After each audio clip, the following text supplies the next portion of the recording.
Welcome to this explainer.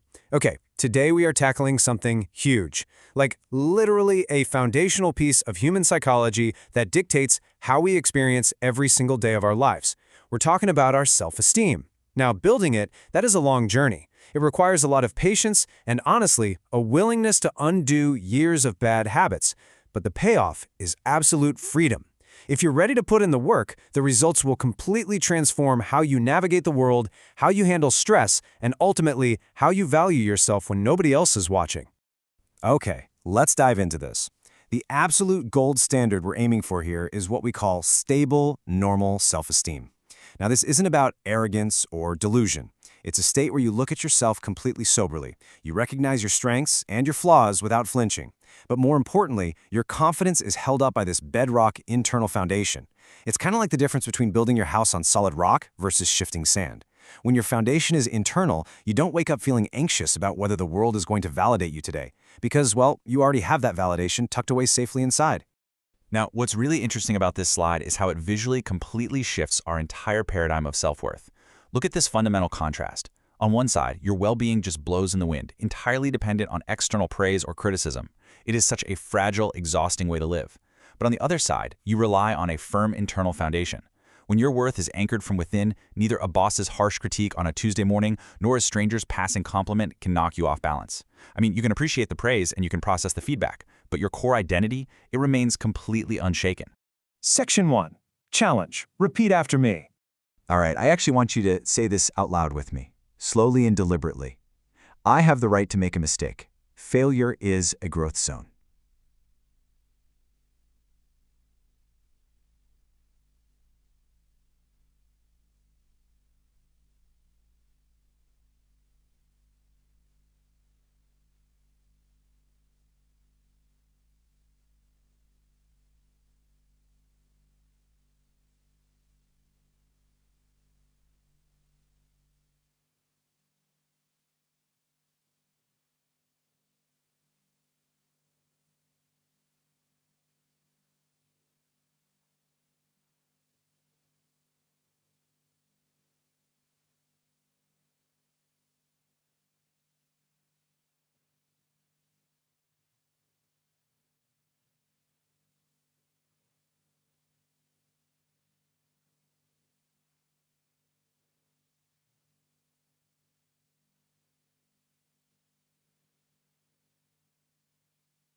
Why are you silent? Yes, I'm looking right at you through the screen. Don't be shy.